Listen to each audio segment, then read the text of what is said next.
Everyone. What you got there? Vodka? Vodka and bourbon. I didn't know which beverage I was going to need for good luck. It turns out neither. All right. Should we wait for some people to get? See, it sounds like some people are already fired up to be here. So I have no idea why.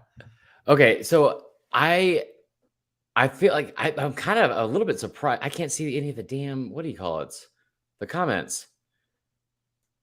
Oh, you Because I can't? can't log in because I got locked out of fucking Google. So I feel like I've missed a bunch of stuff after the game because I was trying to go do a live video because it's always the busiest like traffic time whenever Bama loses.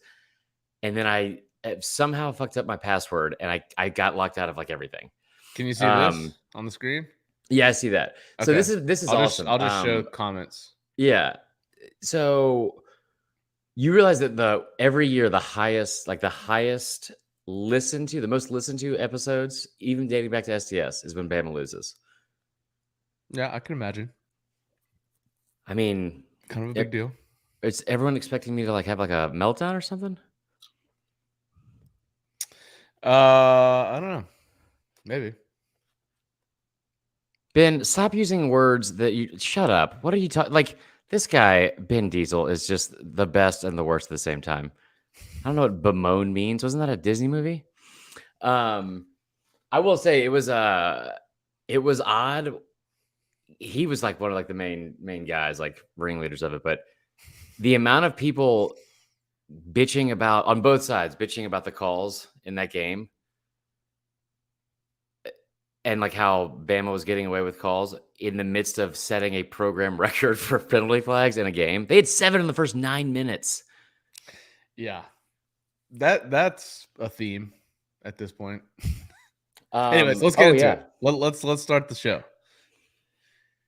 Hey everybody, welcome in, back, guys. Oh shit! All right, 3, 2, 1.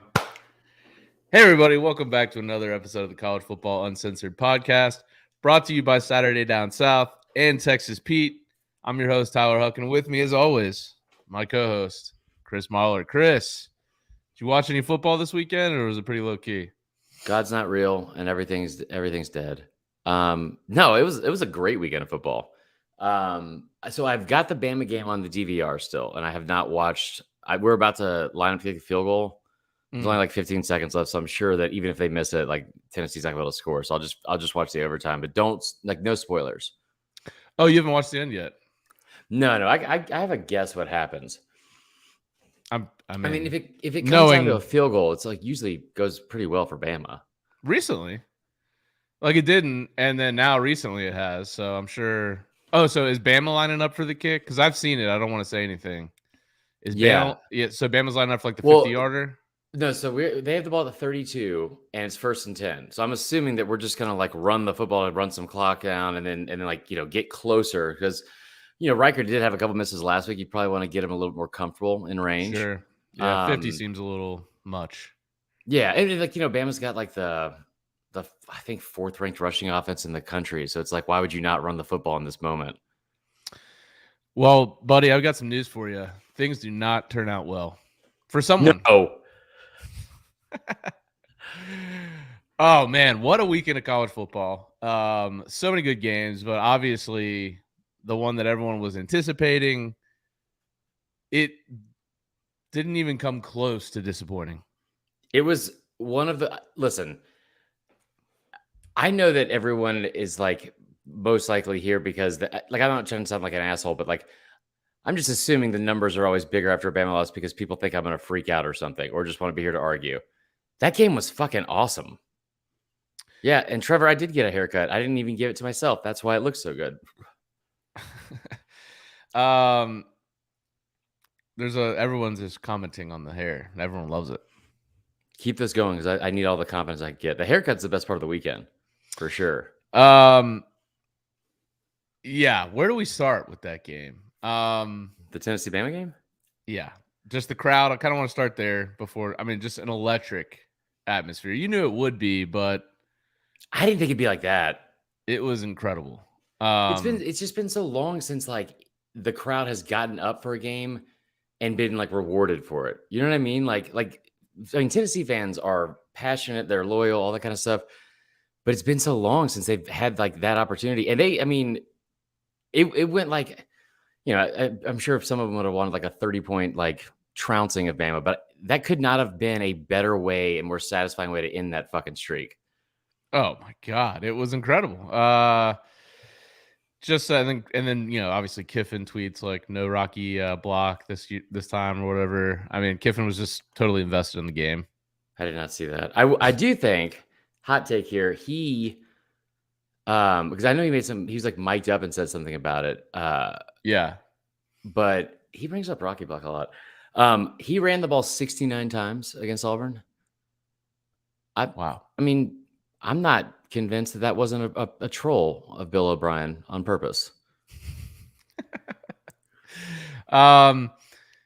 Obviously, before the game, you and I previewed it. We said if Bryce Young played, and we had a strong tip that he would be, that we both would take Bama to cover. And Bryce Young did not disappoint, sir. No, it was. I mean, the game itself was awesome. Like, there's a lot of things that happened in that game that I think contributed to the outcome. The refs did not lose that game for Alabama. Bill O'Brien didn't technically lose that game for Alabama, but he just made some very questionable decisions.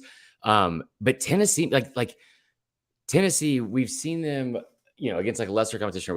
I saw what they did against LSU, but I didn't think they were going to do that against Bama. I thought they would come out and score early and all that kind of stuff. But I felt I wasn't really nervous, like not because I was worried about losing. I just thought that Bama would be able to weather the storm, and it was going to go one of two ways. It was going to go.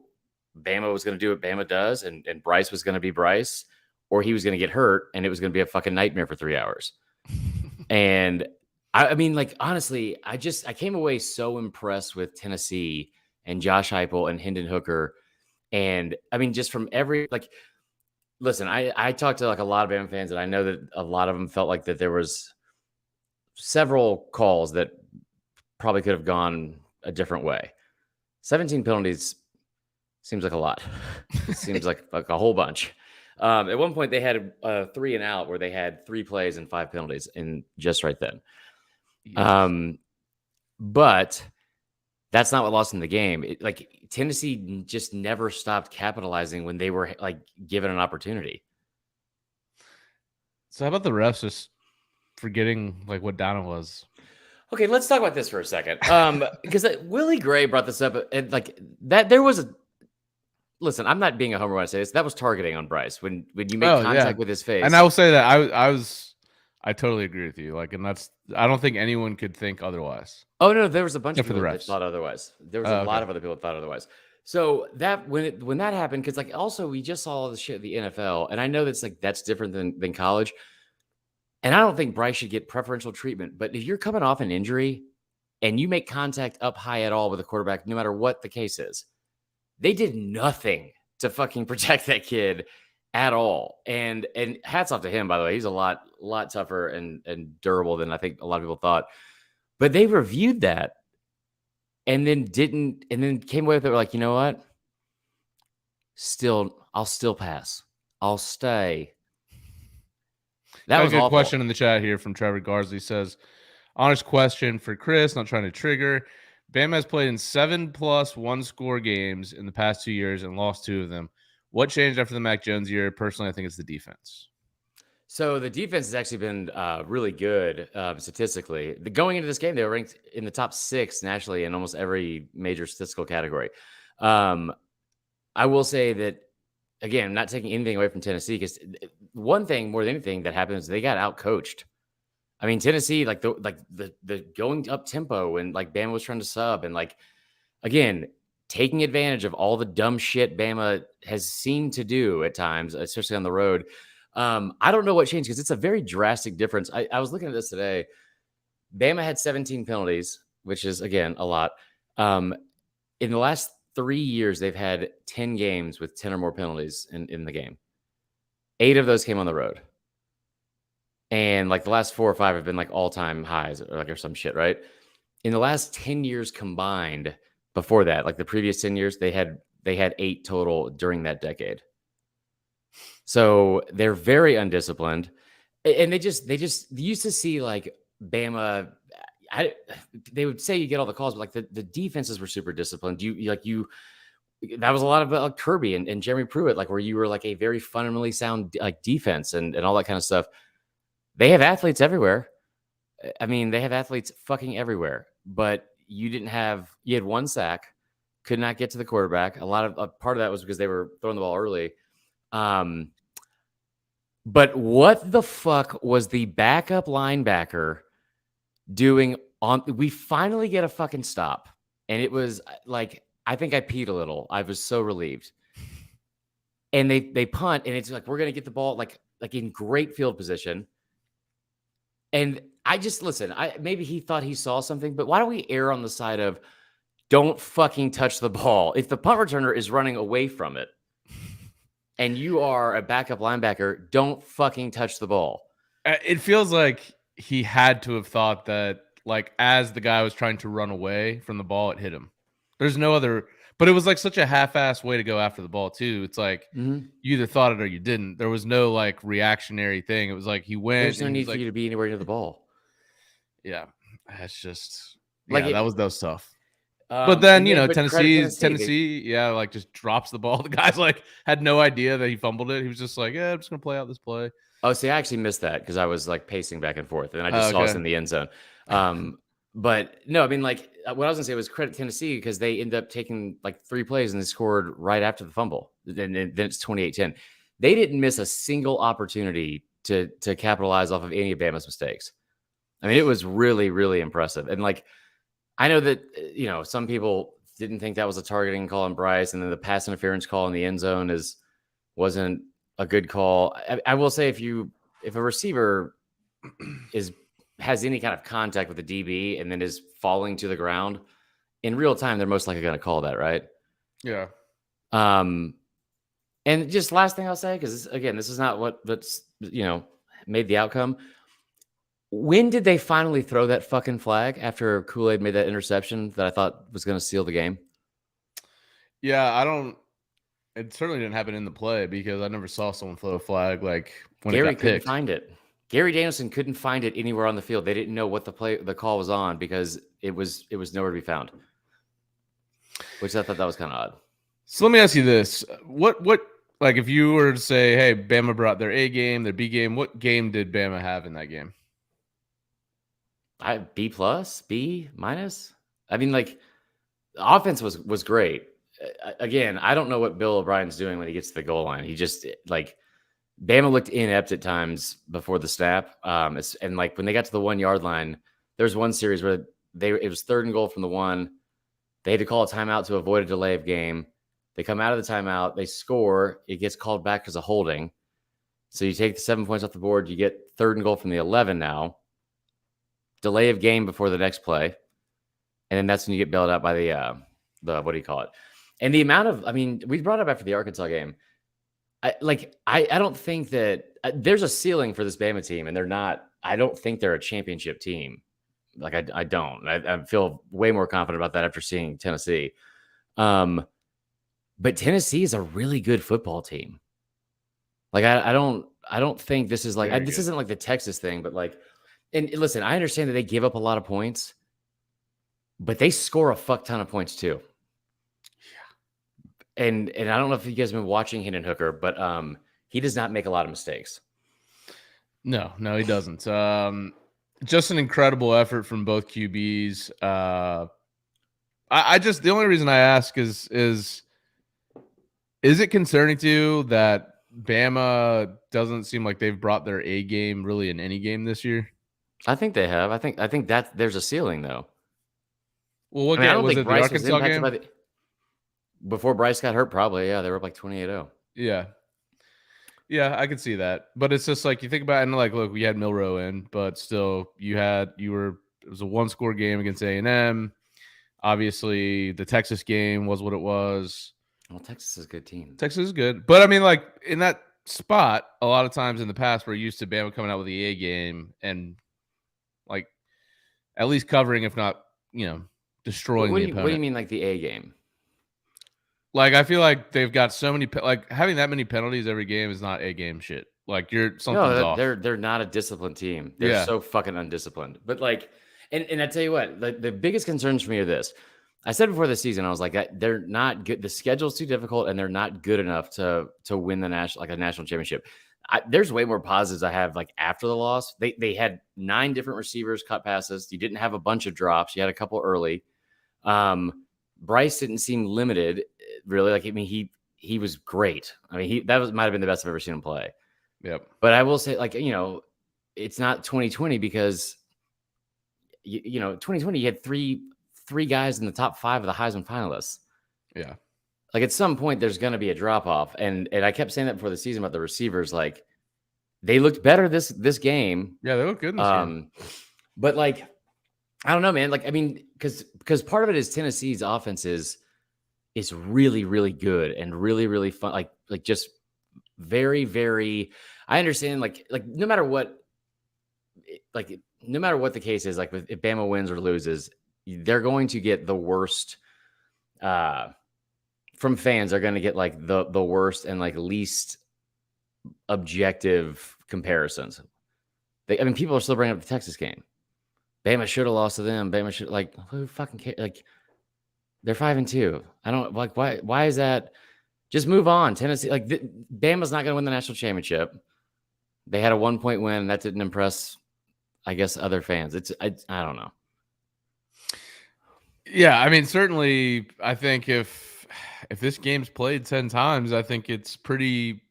I mean, I think these teams are very evenly matched. Tennessee, you know, we've probably done too much discrediting of Bama at this point, and not enough crediting of Tennessee. Between obviously Hendon Hooker was the main story, but Jalen Hyatt out here, what the fuck, putting up Randy Moss numbers. Bama had given up 3 passing touchdowns in 6 games going into that. 6 catches, 5 touchdowns, 207 yards. Yeah, somebody should have guarded him. I'll fucking say it. That's etching your name in the history of Tennessee. I mean, that's insane. And you know, without Tillman, that I am so excited for the Tennessee-Georgia matchup in Athens. Yeah, that's going to be a long couple of weeks because they've already started. Like, so let me ask you a question, and because I know no matter what I say, I'll probably get pushback. But if you're ranking the top 10 teams in America right now, when you go like down the list, do you think that you should start with it being like what are the credentials you have to have for your rankings? Like, is it based off of like the wins you've already had? Did they have to be ranked at the time? Is it currently ranked teams? Is it like scoring margin?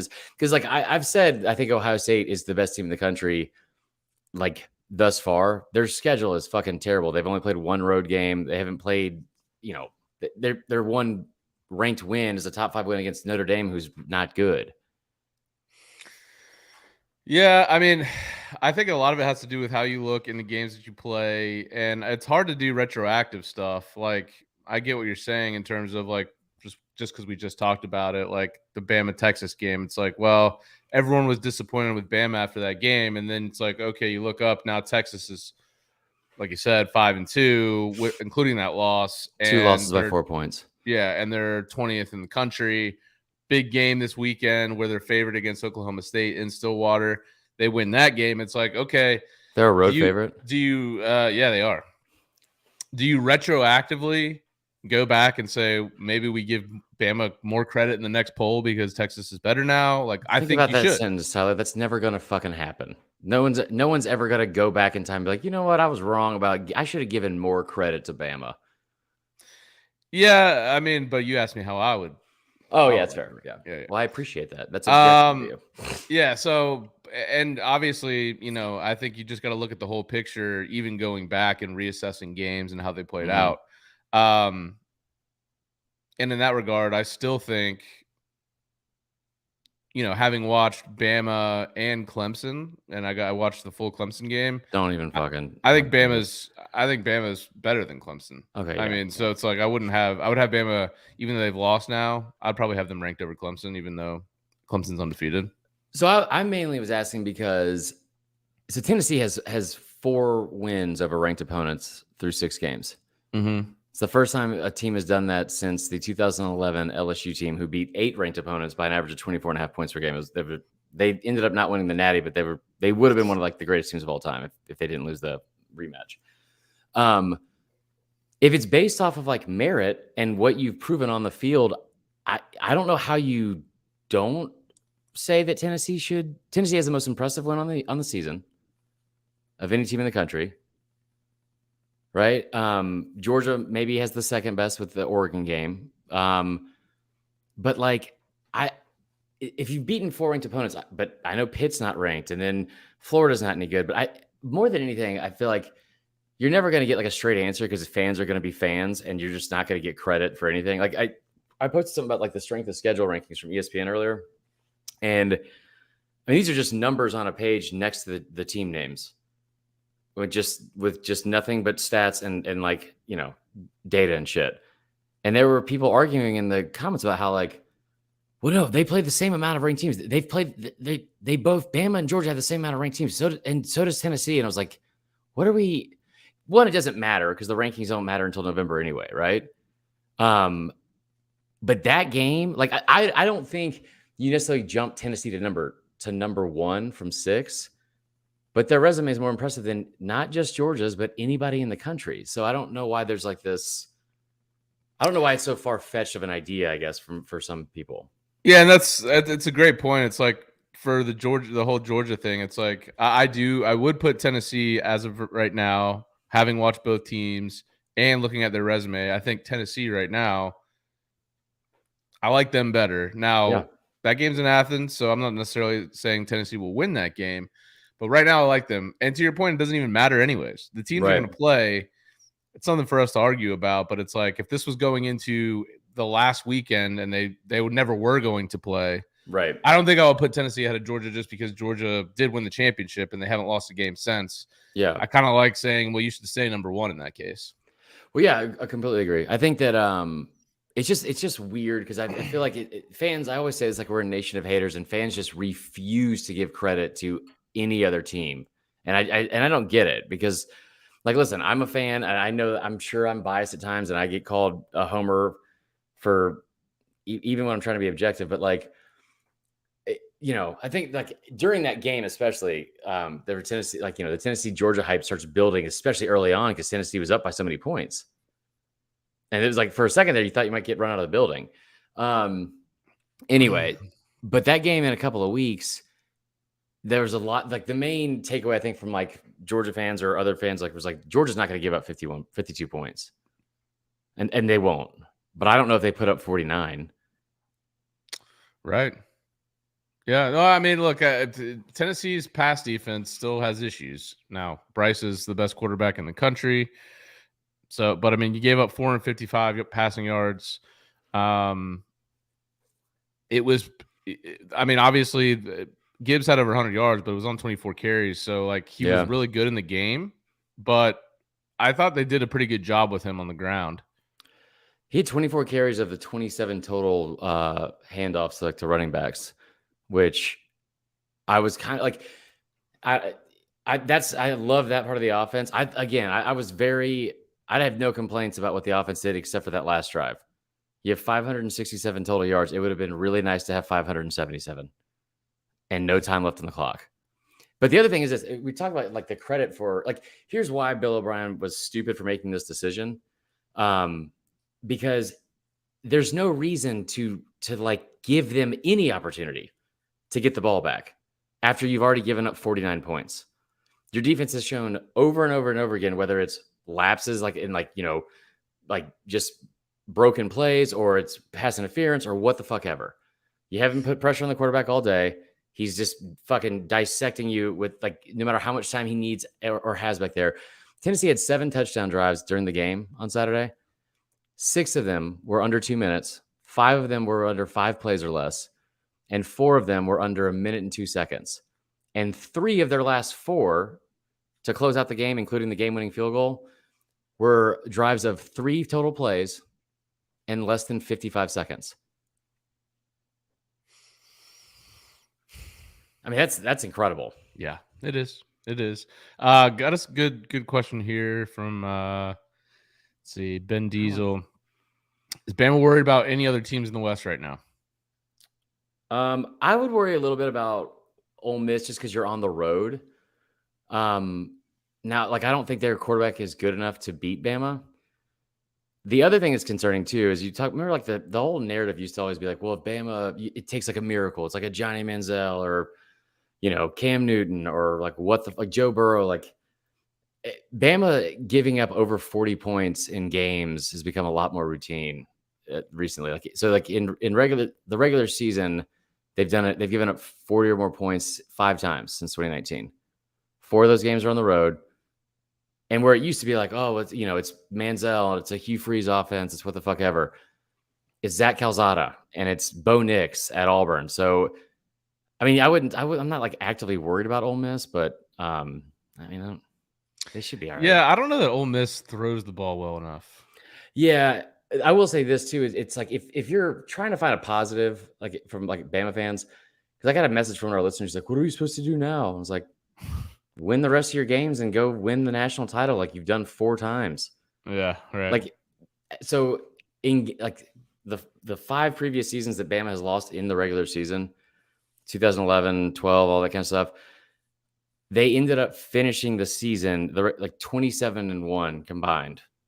The only time they ever had another loss in the regular season was 2019 when Tua got hurt and they lost at Auburn.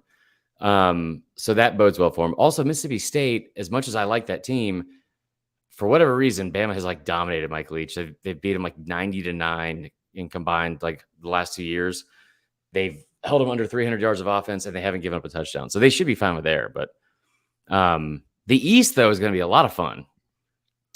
Well, Tennessee gets a break this weekend with Tennessee Martin, but then they go home against Kentucky, which I think I wouldn't have too many concerns there. But and then it's the big on the road at Georgia, coming in directly off of that Kentucky game. That game is going to be incredible. Yeah, it's going to be awesome. I mean, it's 2 really good teams, like a lot of strengths that those 2 teams are really strong in areas of the game that I don't think like the casual fan from like fucking Oklahoma realizes. Like, they probably just think it's Tennessee's offense and Georgia's defense, but they're both really, really, really good. And you end with Mizzou, South Carolina, and Vandy, so it's like they could be undefeated. So listen, I understand it's ESPN FPI. It doesn't matter, but Tennessee, I think Georgia wins that game. And by the way, Georgia fans, I'll just give you a get out of jail free card. If you guys win by 3 points, it's still a win. Yeah. So don't worry about having to, having like an impressive showing.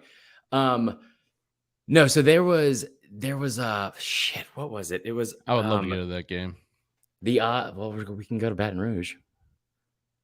I think Liz is taking another party bus up there. There's like a big group going. That atmosphere is gonna be fun. Tennessee and Georgia. Yeah. I don't know. I mean, the amount of fights in Athens is going to be off the charts. Yeah, I mean, because this game has not been competitive in a long time, like leading into the game. Tennessee beat Georgia like 6 years ago. Yeah, but they weren't supposed to. Josh Dobbs. Yeah, they were. They were ranked in the top 10 that year. Okay, well, that's fine. Georgia has been considerably better than Tennessee over the last decade plus. I don't know if that's accurate, but it's fine. There's some real expectations. Well, what I'll say is this though: if Tennessee, I woke up today looking at the odds, like ESPN has like all those like stupid like, all right, here's like your like percentage chances of winning the division, finishing like whatever. Tennessee only has an 8.8% chance to win the SEC according to ESPN. They have a 48.4 chance to make the college football playoff. Also, no, Ben, you don't get to talk about Florida, Mississippi State, and fucking. That's not a tough stretch. I don't. Jesus Christ. I've sat here and like had to like just filter through all this hate about other teams. Is Florida good? Anyway, let's talk about other teams. Oh, well, the moment of the weekend. We buried the lead. listen, I've been a Bama fan my whole life. I grew up hating Tennessee. Whoever had the aux cord in Neyland Stadium the moment Josh Heupel's interview ended and they were storming the field and turned on Dixieland Delight to troll Bama, fucking beautiful. Yeah. That was awesome. You know they had that one boiling up for the last week. They're like, if this happens. Longer than that. It was perfect. It was awesome, man. We got a lot of voicemails. They all happen to be from this game. Jesus Christ. Should we play them at the end? Some of them are 3 minutes long. Some of them are 50 seconds long. Some of them are 20 seconds long. Sounds like Tennessee's offensive drives, man. We can play them at the end, or we can play them now. What do you want to do? Pick out one or two for now, and then it's like Christmas. You can open one now, or let the listeners decide. All right. Well, this is the benefit of being here live. In the comments here on YouTube or Facebook, tell us, do you want to listen to the voicemails from this episode or from this game now or at the end? Just save them for the end. Tell us in the chat. Yeah. In the meantime, short ones first. All right. Let's see here. Make sure I can remember how to do this. Diddy wants you to accept his offer of tickets next to him at the UGA Tennessee game. Like for me and you? He did not mention me, which was a tough look. I'm supposed to go see Mickey that week in Baton Rouge. I'm not going to say no. All right. That's a very nice offer. Thank you, sir. We need to go to a game. Mickey's actually in the chat right now. He wants me to play Wonderwall. No, Diddy, we have not been to a game together. We need to do that. All right, let's see. Here is a short one. Hey, fellas. James Spivey here. A little inebriated after Alabama lost to Tennessee for the first time in 16 fucking years. Congratulations, Tennessee. But the next person I hear ever say anything about Alabama getting all the calls, I'm going to write you a strongly worded email because this was bullshit. Anyways, roll tide and, fuck CBS. Anyways, y'all stay classy. Yeah, hold on real quick on that. Like, you know what did kind of stand out to me? I thought the worst call of the entire day that nobody was talking about. One, there was like a false start. They threw a flag on, and it was either going to be a false start or like offsides, and they just picked up the flag, and then it was like nothing. And it was like on the goal line. I think Tennessee scored like on the next play. It was just very weird. But like there was a play in like the third or fourth quarter where Tennessee ran the ball. It was like a 6-yard gain, and then all the offensive linemen start pushing the pile, and he gets another 6 yards and a first down on that play. The next play, they run the football, and Bama strips the ball out, and like immediate, like the moment they tried to punch out the ball, they blew the whistle. It just hadn't happened all day. It was really weird. Blow the whistle. Marler, as a Alabama native that was born and raised a Tennessee fan, oh God, I want you to say these 4 words to get you through the next year. I'm well versed in saying them. There's always next year. Go Vols. Suck it, Bama. It has been far too long. But I, on a personal level, like, I am sorry for the amount of shit you're about to get online. That's not going to be fun. But anyway, go Vols, baby. I don't think I even got it that bad. Honestly, like I thought I was going to hate Tennessee fans that reactions more. I mean, it was kind of cool, man. Like they weren't like assholes to me. Let's see if you Somebody still think spit on Christian about that. Saban, though. Let's see here. Hell yeah! Fuck Alabama! Oh, never mind. Fuck Alabama! Fuck the time! Let's go, Big O! What the fuck did I tell y'all all throughout the off season? We've never talked. Nobody wanted to take me serious. Everyone laughing. Y'all went 3-7. Blah, blah, blah. Bunch of horse shit. Everyone that listens to this fucking voicemail, go Big Orange. There it was. Now, correct me if I'm wrong, but we had Tennessee finishing second in the East, right? And possibly get them to 10-2. yeah, Both of us had yeah. the over. And okay. All right, cool. Just making sure.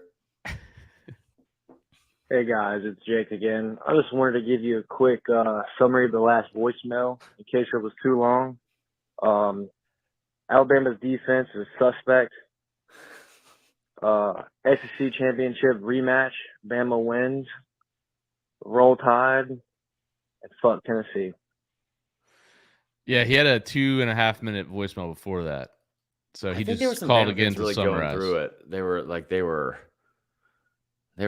weren't like handling the loss as well as I think even I did.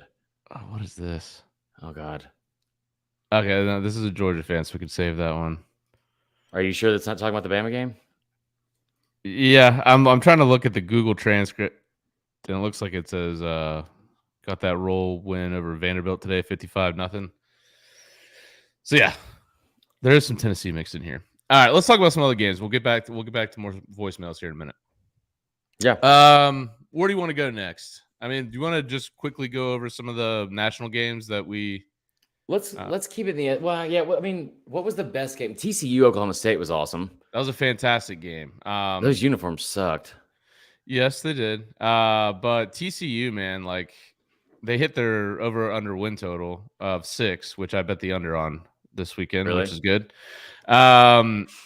Yeah, 2 overtime game. Unfortunately, I had TCU minus 4.5, and I had them 3 by 3. But yeah, man, TCU. You start to look at their schedule, and it's like, okay, you've got 3 straight ranked wins. Yeah, so you've got Oklahoma that was ranked at the time, which Vegas knew they won by 10. That line was -9 for fucking. Then they went to Kansas, won that game. Now they've beat Oklahoma State. Now they play another ranked game this week against Kansas State. Kansas State's pretty good too. Yeah, they're ranked 17. They still go to Texas, which is going to be a great game, November 12th. So, and they go at Baylor. So they got a lot. I mean, their schedule is pretty tough. And dude, the second half of the year, the Big 12 is actually like really, really competitive and difficult. Yeah, I'm excited to follow TCU. I mean, another just awesome game statistically. Put over 500 yards of offense up on Oklahoma State. That Derek Mason defense. I mean, scored 14 fourth quarter points.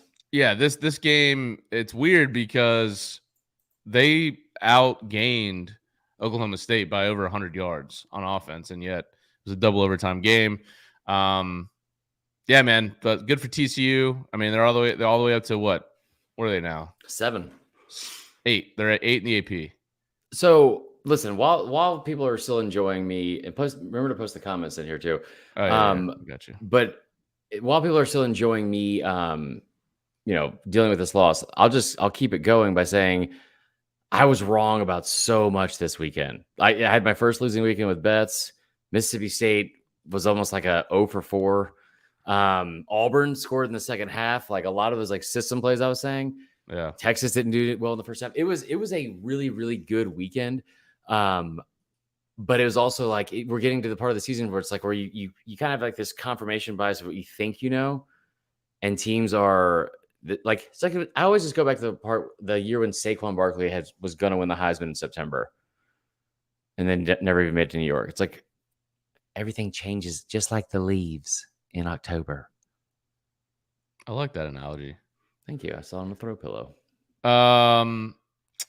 Let's see. Obviously, Michigan was very impressive against Penn State.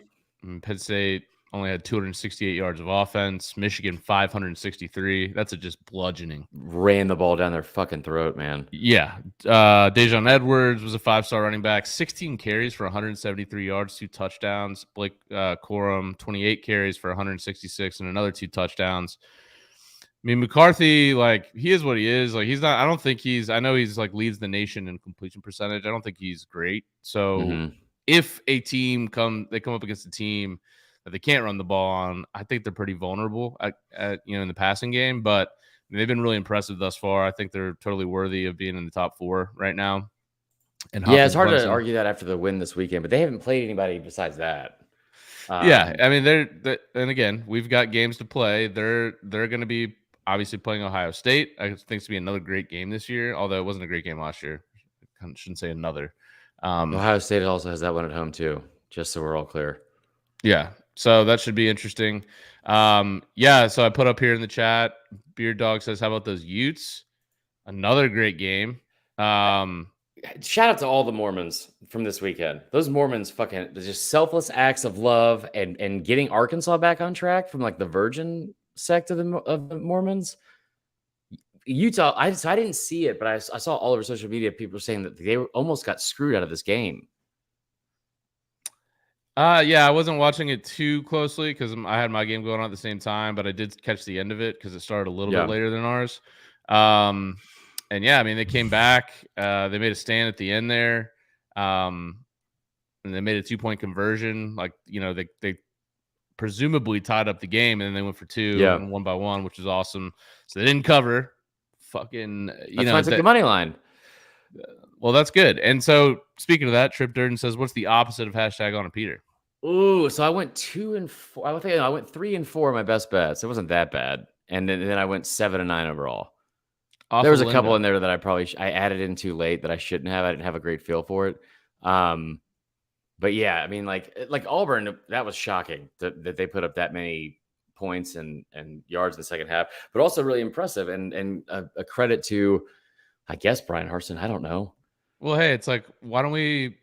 This probably would have been smart to do. Just continuously feed Tank Bigsby. So that's what I kept saying too, and the pushback kind of made sense though, because there's no room for him to fucking go anywhere. Right. But yeah, like it seemed like it worked. They finally gave him over 14 carries, and he, like I think his prop bets was like at 45 because that's what he's been averaging the whole year. But yeah, that game was impressive. I'm trying to think of the other national games. Kansas, and Ole Miss was impressive too in that game. They, for the first time since 1976, they had 300-yard rushers, including Jackson Dart. And Quinshon Judkins is a really good runner. Yeah, true freshman. I mean, he's got 720 yards on the season, 10 touchdowns. I mean, he's been the story over Zach Evans this year. Mm-hmm. Jackson Dart getting that many yards is, I don't know how I feel about it. Yeah, it's Ole Miss. I mean, it's just like 9 for 19 for 130 yards for Jackson Dart. I mean, I don't know. Like, I've got kind of like, I'm looking out of the corner of my eye at Ole Miss. Like, are you going to be able to, in a game where you've got to pass the ball, are you going to be able to win that game? I will say, I think they're better and built better as a team than people give them credit for, just because Kiffin and the kind of, I guess, thought that goes into like what a team or an offense like his would be like. But they were up 21-0 in like the first quarter, and they had put up 225 yards. And I tweeted out something like, they're on pace for like a casual 900 yards of offense today. Auburn had 23 yards, 0 points, of course. And I thought Brian Harsin was going to get fired at fucking halftime. Yeah. And then they just, I mean, that was a fun game. It just was like fucking 8 hours long because the lightning delay. So we talked about this in the preview pod for Ole Miss. We knew that they'd get out to a start like this. You started at Troy. I can't remember what CAR is. At Georgia Tech. Central Arkansas. Yeah, Central Arkansas, Georgia Tech, Tulsa. At home against Kentucky, where it was a struggle. You only put up 22 points. At Vandy versus Auburn at home with a team that's really struggled. I congratulate Ole Miss getting to this point.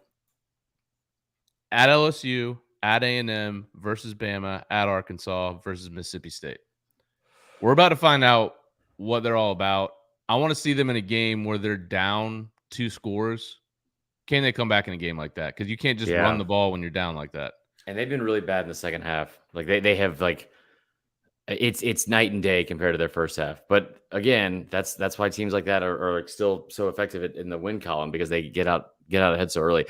I mean, I don't disagree with anything you said. I think I'm surprised that we're not talking more about like them being frauds because of who it was against. Auburn. Yeah, I mean, it was. I thought that game. Let's see, the spread was 15, so they ended up not covering it, but it was close. I mean, I think when we did the preview pod, it was 14. 14 and a half. 14 and a half. Jesus. Yeah. Vegas. But they did fly over the over. The total was 55. I mean, Ole Miss almost had that by themselves.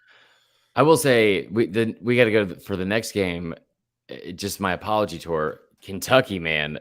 I were way off more on that confident game. about But like everything that we have seen all year long, like in week in and week out, pointed to like the logic being there. And it wasn't like that at all. Kentucky, I mean, that was like a typical Mark Stoops, like, all right, backs are against the wall. We got to fucking get off the schneid and figure something out. And that was really impressive. And Will Levis and Chris Rodriguez, they all looked really good. And they got back to like more of like a blue collar, Mark Stoops type of game. Yeah, is it time to consider that like anytime Tennessee or Kentucky's playing in a big home night game, like you should probably bet on them? No, what? It's Kroger Field. It just seems like every time they host a night game, it's something weird happens and they win the game. But give me an example of that. An super actual example. Florida a couple years ago. What happened? I'm sure there's weird? more. I mean, I can't just list Kentucky games off, but I just feel like that's the vibe I get. See, that's why I don't listen to this pod, man, because y'all don't know anything about Kentucky's game history. Let's see. We had most impressive thing in that game, honestly, was the fact that Mississippi State only had like 224 yards of offense. The whole game? Yeah. Jesus. They Rodgers only had 203 yards passing, 1 touchdown, 1 interception. After the year he's had, Chris Rodriguez almost 200 yards of rushing. Yeah. And Mississippi State's been really good on defense this year, and they carved him up for almost 500 yards, and they've been really good running the ball. We talked about that, and they had 21 rush yards in this game. Who did? Mississippi State. Yeah, see, that doesn't really stand out as much just because that wouldn't surprise me. But the 224 yards of offense? Yeah. I mean, that is like, good Lord. Stoops just figuring it out. How about the do you want to touch on Vandy, Georgia? I mean, not really. I tell you what, like there was like Georgia looked really impressive in the ways they did early in the season because of like Darnell Washington, like they're like elite level of like talent and playmakers like stood out at different times. Like, did you see the catch that fucking Darnell Washington made? I did not, actually. Just like an effortless, like Stetson throws him on like I think it was like a wheel route, and it's a little bit overthrown. Just throws up his giant ass 6'7" hand, and one hand catch it in stride, just starts running, and it was one of the. It was just stupid for somebody that size to be that athletic. Eric Gilbert got his first touchdown, that flew way under the radar. At this point, most of the Georgia fans that I know, including Willie, that I love to death, weren't watching the Georgia game. They were just talking shit about the Bama game. So I was very confused as to the time of that. But no, Georgia looked really good. I thought beforehand Vandy would put up at least some points. I said to take the over of their total. Georgia dominated. The most impressive part for me was Georgia dominating in the first quarter, because that's an area there are very few struggles on this team. That's one area they've struggled. So it's just interesting to me, just looking. So obviously, again, Georgia's right where we thought they'd be going into the bye. Their schedule's been light. The back end of their schedule is going to be a lot tougher. Florida, I don't think is going to be a tough game for them. But then you've got Tennessee, at Mississippi State, at Kentucky. And then you go to Georgia Tech, obviously, or you host Georgia Tech. What happened? So you've got, I'm just going through their schedule. They gave up 3 points to Oregon, none to Samford, 7 to South Carolina, 10 to Auburn, 0 to Vandy. And in the middle there, you got Kent State scoring 22 and Missouri scoring 22. Well, one, I don't know about Missouri's offense, but I think that Missouri is, they're playing with their food. Like, I do think Missouri's defense is better than people thought or would give them credit for. And it's tough to win on the road. The Kent State thing, I don't know. I mean, that there's nothing I could say that makes sense out of that, but like, and there's no reason to. You know what I mean? Like that game is not going to, like, that doesn't define who that team is. And they're going to be when they get healthy again and they get AD Mitchell back and God forbid they get fucking Eric Gilbert into like an actual playing role. They looked way more complete this week. Like they figured out the run game against Auburn and got their swagger back a little bit. I got my swagger back. We did get a voicemail from this game, so I'll go ahead and play that. I hope it's a Vandy fan. Oh, shit. I thought I was calling 1-800-GAMBLER. I didn't realize I was calling T. Huck and Big Peter himself. This is Peyton calling about them motherfucking dogs. Got that roll win over Vanderbilt today, 55-0. But, hey, the worst part about that game is it wasn't in fucking Vanderbilt, so we couldn't tear down that city in Nashville. Fuck it. We rolled. Auburn got screwed on that pass interference. I think it changed the whole fucking shit of that game. Auburn, I missed that play. With the T's all damn day. Oh, well, Tennessee rolled. I guess when they come to damn Athens, it's going to be nuts. But, hell, good teams win. Great teams cover. Leave them Broadway girls alone. This guy's great. Yeah. That guy needs to call more often. Rolled is a tough description. Not even. Is that like cap? I don't think so, but yeah, I don't get. That's pretty dope though, and like it's like a fresh thing. Yeah, so fresh. Okay, before we get into the Arkansas BYU game, we don't have to touch on it too much. Did want to take a quick time out to talk about some other spicy play this weekend, Chris. I'm not talking about Florida LSU, which just got downright spicy at the end. Spicy as F. I'm talking about Texas Pete. Texas Pete, it's got the spice and the flavor that's kicking this football season up a notch. If you haven't tried the original hot sauce or their new traditional barbecue sauce, run and grab yourself a bottle today. Visit Texas Pete. Bill O'Brien, run. Visit TexasPete.com for recipes and hot apparel. Take 20% off your entire order with promo code Uncensored. Win big with Texas Pete when you sauce like you mean it. Chris, no longer hashtag on a Peter, but at the same time, we're always on a Peter. First off, I'm not just because I had one bad. Listen, we're not gonna bring the whole Texas. You beat Texas by 1 point mentality into my life right now. I didn't have a winning record for the first time this year, but I was 7-9, which means the body of work as a whole, I am 63-28. Your body is a wonderland. What the hell is this? So no, I mean, like, yeah, it was not a great week. I knew I should have added on some of those plays. There was a couple of those, like, as good as the slate was, I knew I couldn't stay away from some picks, but also, like, should not have added stuff in there. Anyway, we are still on a Peter. Okay, good. Jesus Christ, guys. Sorry, How much I didn't mean to negativity scare. We're gonna have this weekend. Didn't mean to scare the audience. Also, I'm gonna start, like, once I get back to my winning ways, which is gonna be this Saturday, I'm just gonna start being so swagged out with Texas Pete apparel. I'm gonna start being like I'm gonna look like Fat Ashton Kutcher, like with Von Dutch, but it's gonna be all Texas Pete stuff. Speaking of this weekend, don't dismiss that. We might be / we will be hanging out watching games together this Saturday coming up. Yeah, I'm pumped with that. Producer Dan also will be joining us at some point. We're considering maybe putting together some content. We haven't exactly figured out the details, but if you guys would be interested in, like, us streaming, like a watch party for the Bama game, and so you guys can actually see how insane Chris is during a game. Oh, Liz invited a bunch of people over this weekend. Oh boy, that should have been tough. I did not realize that was happening, and it was.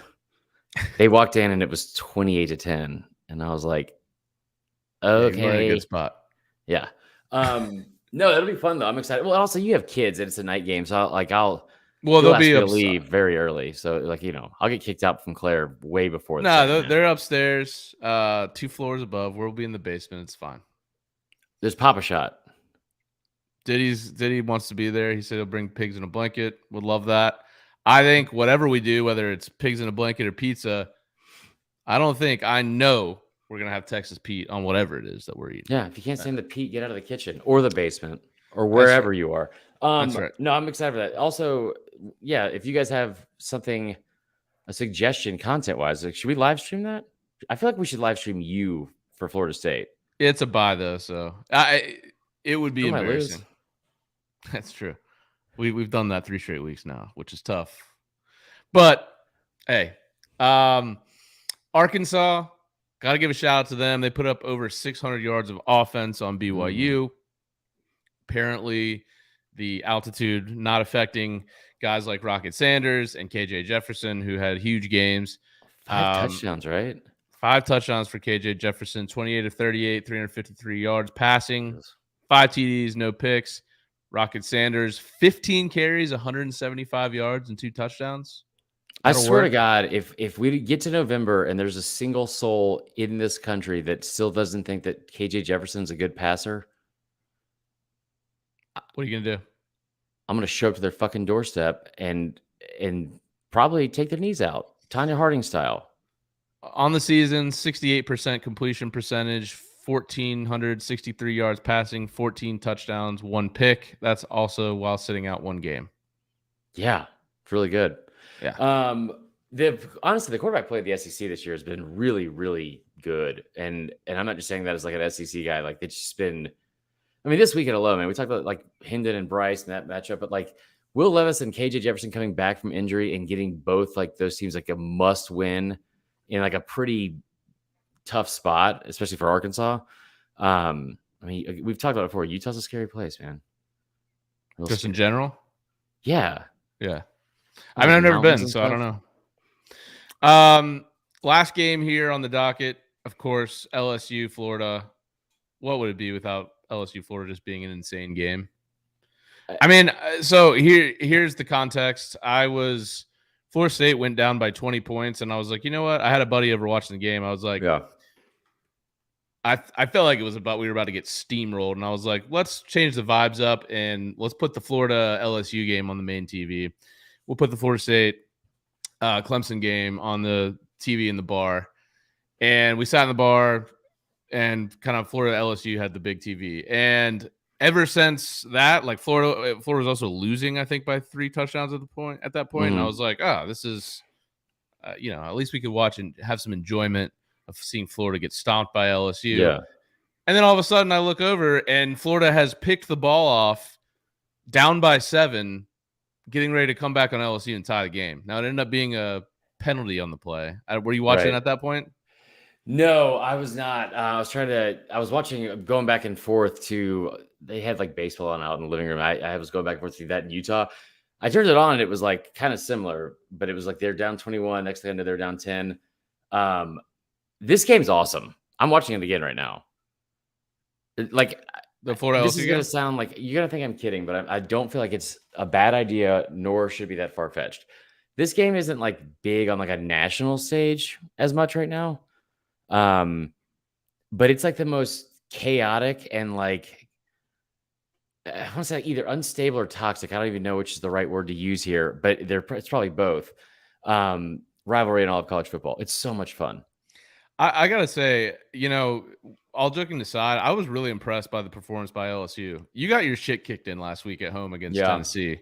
Lost by 27 points. You're coming into the swamp at night, and all you do is put up 528 yards of offense on Florida, score 45 points. Jaden Daniels ends up having a great game, 350 yards passing, 3 touchdowns, no picks. Kayshon Boutte, finally see him do something to start the year. He's just been really not great. And man, Jaden Daniels, 3 touchdowns throwing, 3 touchdowns running, just an all-out performance. Yeah. Anthony Richardson, again, like dynamic runner, nine rushes for 109 yards and a touchdown. He had an 81-yard score. I mean, see the tackling on that play? Not great. He's an electric runner. 185 yards passing. Probably not usually going to get it done in a game where the other team scores 45 points, but ended up being, LSU wins by 10 after being an underdog going into the game.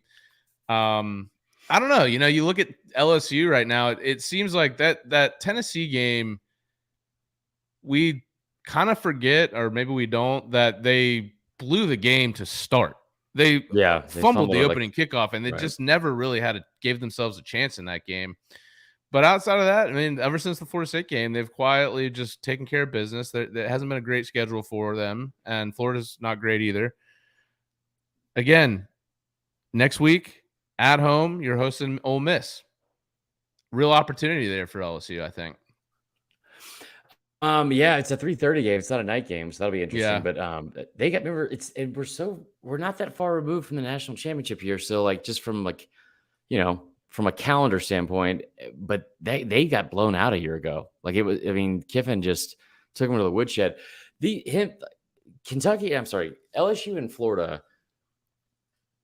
Like again, I know this is going to sound stupid, but I'm being serious. Okay, if these two teams both get to 2 losses before this rivalry game is played, they should just like start playing each other every other week, just for entertainment. It seems like it's always a good game.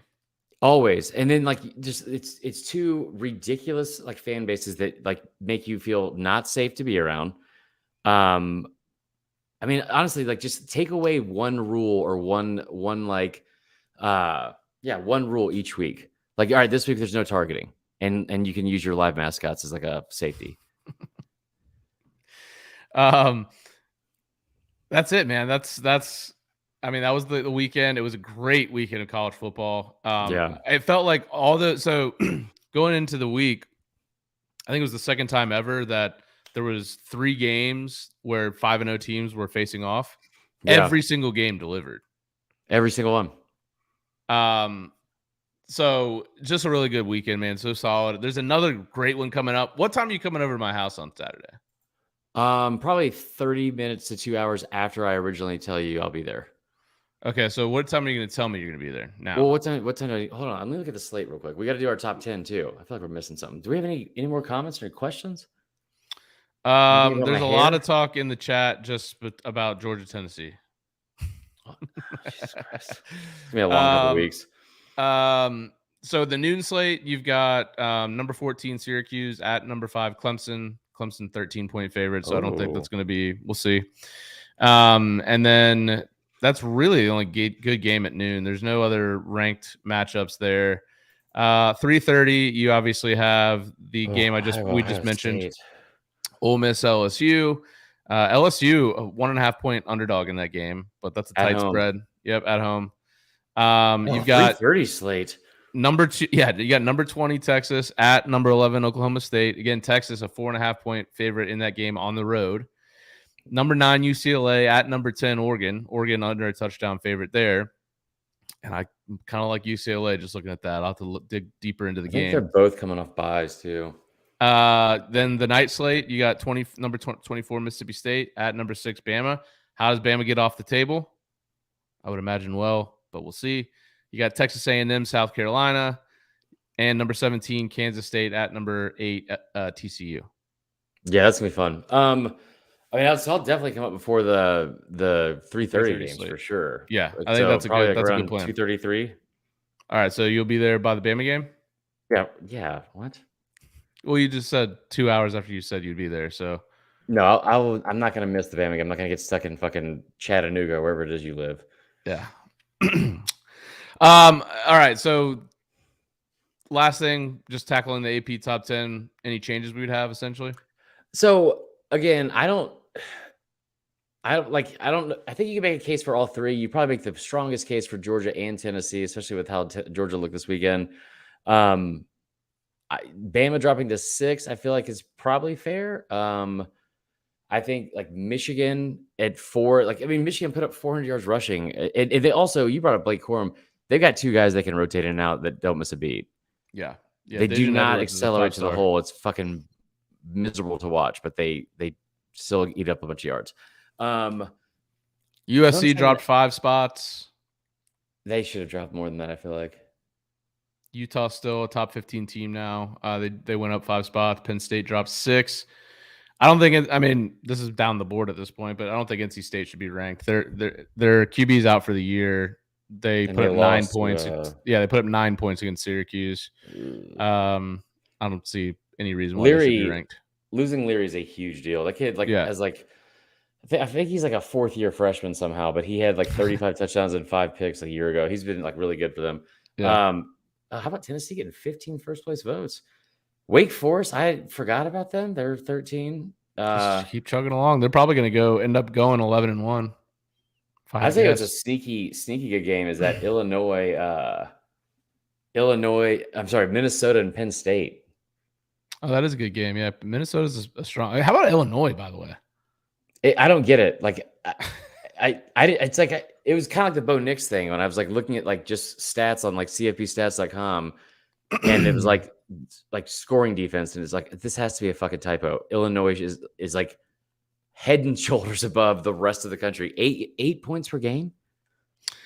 I am ITP. I'm OTP. Chris is. I'm OTP HJ. Oh, okay. For life, bro. Over the pants. Over the pants. Yeah, I would say, you know, I don't really have too many issues with the top 10. I'd probably have TCU over Ole Miss because I think their schedule and, you know, their resume at this point is probably better than Ole Miss's, but we're really just pulling hairs to the point. Yeah, that's fair. Yeah, it should be a lot of fun, man. This is the best time of year. I think I think I'm going to Georgia, Florida. Very nice. Fun. I've never been. My buddy Grant Tall said it should be a blast. So, like, theoretically, unless something happens, Georgia, Florida, following weekend, LSU, Bama. Unless I get Mickey to come here to Atlanta, I mean, you know, we'll figure it out. Could be a fun couple weekends coming up. So, a lot still to get to in terms of, you know, big ranked matchups coming up in the next couple weeks. I don't have anything else. I mean, I'd say the rest of our voicemails are probably too long to play. They're all over. No, you got to play them. You got to play a couple. Okay, we can do it. That's why they call them in. We'll I'll go ahead and play these, and that will kind of end the show with that. So I'll just breathe heavily into the mic while you're playing them. All right. Do we want to say anything at the end, or do we just want to play them and then be done? I'm sure I'll say something. I don't know. All right, let's just go ahead and start playing them. We'll do these in sequential order. So this one came in at 7:38. So this was probably right after the game ended. It's 3 minutes long, Chris. Oh, Jesus Christ. So everybody just sit back, relax, and enjoy the sultry sounds of this person who we'll play now. Hey boys, it's Rob here after the Alabama loss. You know, it feels like It feels like Alabama deserved to win that game. I know that sounds stupid because of all. No, it doesn't. Phone assignments, but emotionally, logically, no. Emotionally, it feels like Alabama deserved to win that game. Logically, more than emotionally. Logically, probably Tennessee. I think I he hate means Tennessee, man.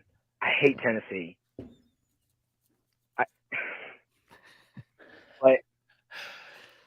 I respect Heupel.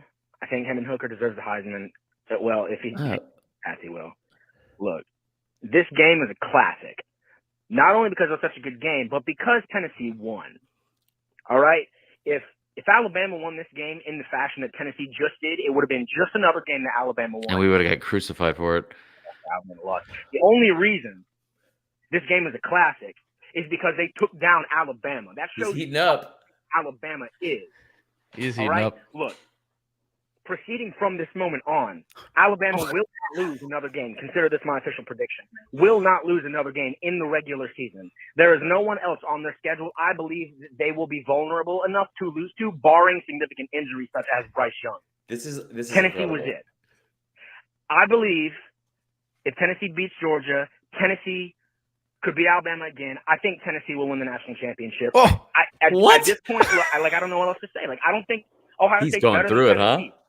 This is what I'm telling myself to calm myself down. Look, I'm pissed off because Alabama. I don't swear. I'm trying to with everything within me. You listen to not this show. Swear. Say it. Say fuck. I say don't fuck. understand the penalties, man. Oh, I don't skipped it. freaking get it.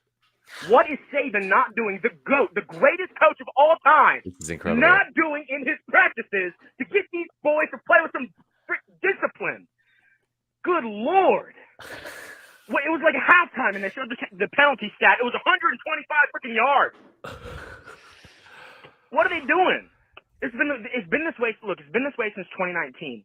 I think, and I don't know what the deal is, man. I don't know. They're one of the most penalized teams in the NFL. I mean, not in the NFL. Excuse me, college football. I can't think straight. I don't even know what league we're playing in because it's freaking undisciplined.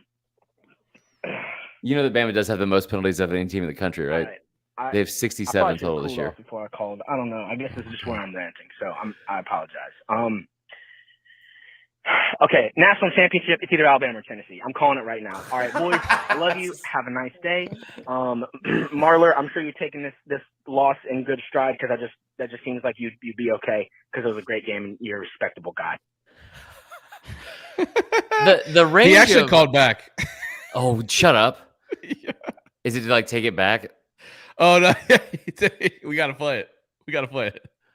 Howdy, boys. It's Rob again. Ignore that last What is happening? that last message I left you. I was a little too emotional and ranty for too long. I got cut off by the machine. I'll keep this short. I just wanted to say after the Tennessee Alabama game, this is the annual Alabama loss. So all Alabama haters, please revel in this. Please enjoy this while it lasts because it comes around one time a year, just like Christmas. So starting next week, Bama will hopefully be much better. I don't understand what's with the penalties, but we've been doing that since 2019. We got to clean that up. I don't understand. Bama and Tennessee will meet in the SEC championship. I do love. I gotta pause it real quick. This one's much shorter. I do love that he's trying to get it out real fast now because he got cut off by the machine on the first one. The rematch is often won by the loser of the first match if they're comparable teams, which they are. Bama will win. Bama will go on to win the national championship. Tennessee will return home to their garbage truck worker convention in Neyland Stadium in their puke inside of a pumpkin orange colors, and they will weep as they attend the Verbo Citrus Bowl. All right, fellas, have a nice day. I love the work that you boys do, and take it easy. Roll Tide.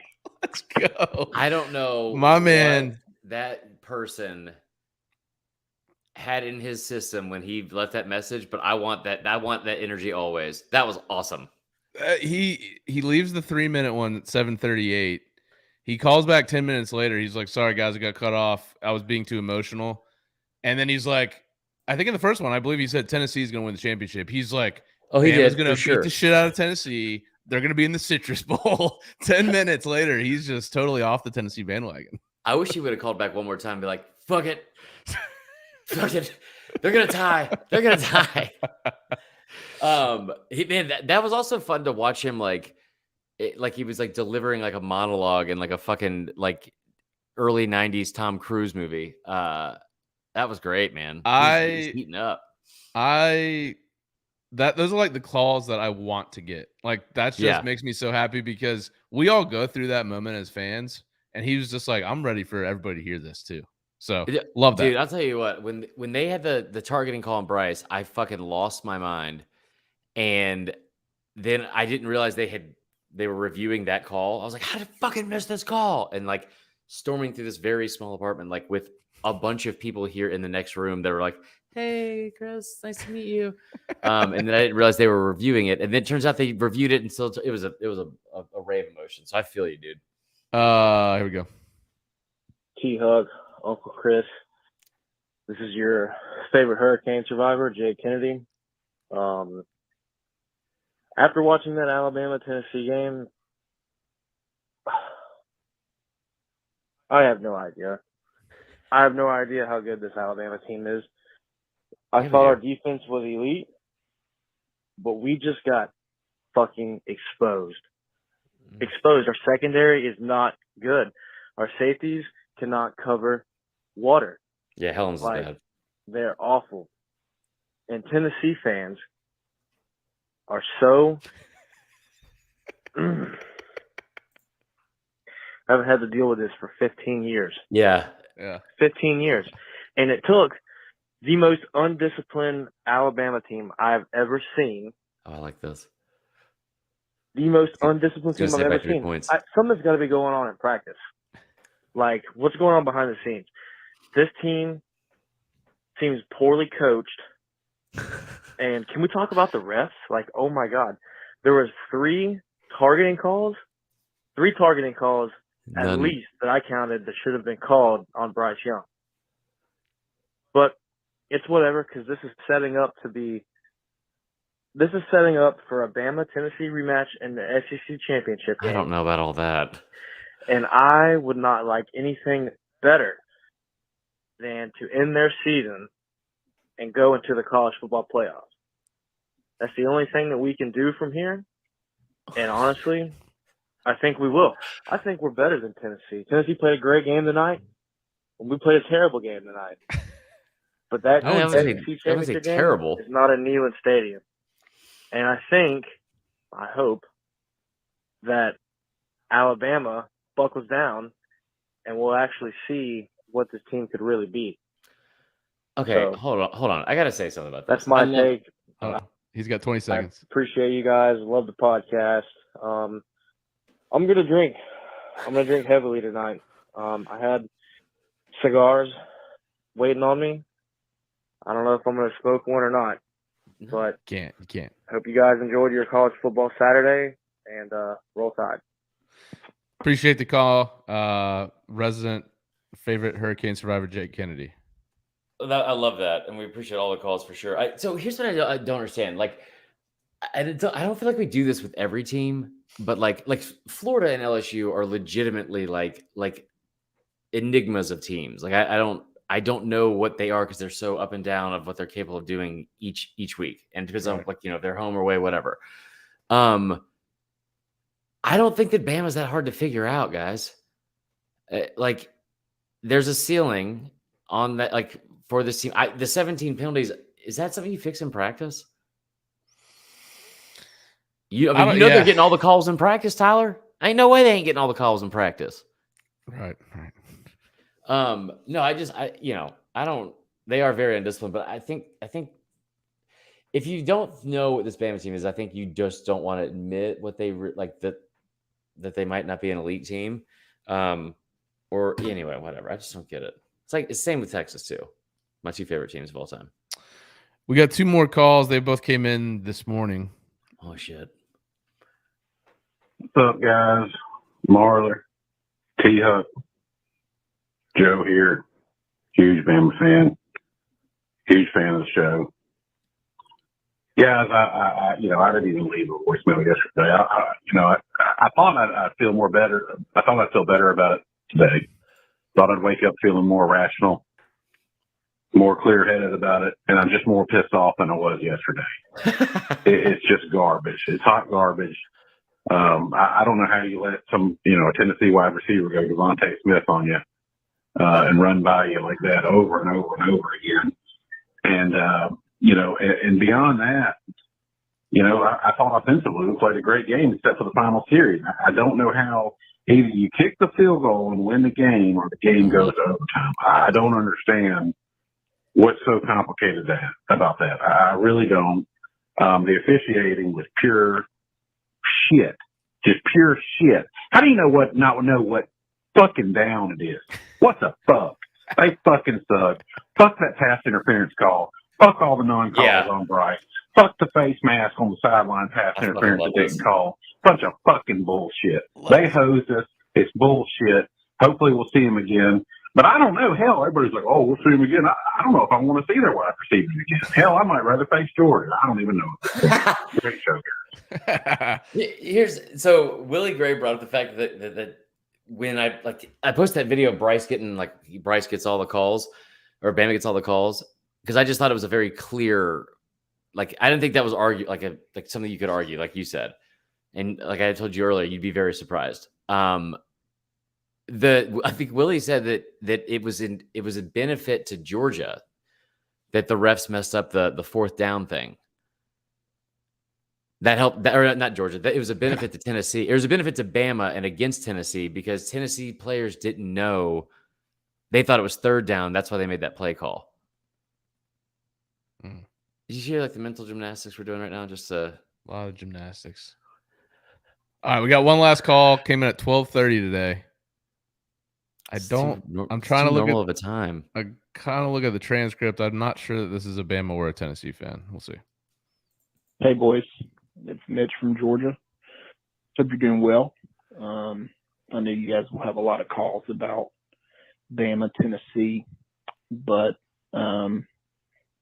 I live in a part of the country. I am from Georgia, but I'm only about 30 minutes from Auburn. Live in West Georgia, and there's a lot of people on the internet talking about how happy they are for Tennessee, and that's fine. I think the internet has forgotten how insufferable Tennessee fans can be, so that's fine. They'll find out. But the more insufferable thing is an Auburn fan after a Bama loss to anyone. Doesn't have to be Auburn. Auburn fans after a Bama loss are so insufferable. Last week, I saw Auburn fans saying, well, we may lose by 30, but at least we don't bark at people. And then this week I saw, when Ole Miss loses to us, we're going to get Kiffin. They fire their head coach, or something. There's just always excuses. I don't understand. But these people will literally celebrate a Bama loss like it is Christmas Day. And it blows my mind. That's how you know your team sucks. Just calling to say Auburn sucks. Love you guys. And hope you have a good weekend. I love the fact that my man called in, Mitch, and just the only reason was to just tell people First off, sucks. Oh yeah, I want more of those for sure. Also, I haven't experienced that with Auburn, but they're not even top. Oh, am I messed up? Yeah, I think your audio is probably all right. Show's over at this point. All right, so the audio is real delayed. Chris just left.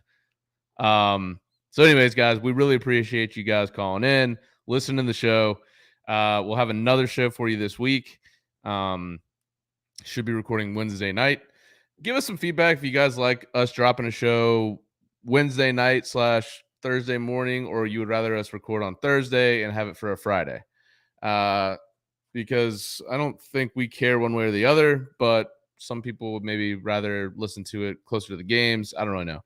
So let us know what you guys prefer. I don't think it makes one difference for us either way. So right now we're scheduled to record on Wednesdays, Wednesday nights, and we try to go live when we can. So you guys can tune in with us, get your feedback in the comments. And, it's fun to have a live show here with you guys every week. So another awesome week. Really look forward to another weekend. Like I said, Chris and I will be watching games together this weekend. So let us know. You guys want to see a live stream of us watching the Bama game? Maybe we should do maybe record a pod? I don't know. We'll think of some stuff through the week. We'll let you guys know what we're going to be doing, but we'll try to put together some form of content for that. So anyways, appreciate you guys. Go like and subscribe. Share this with your friends.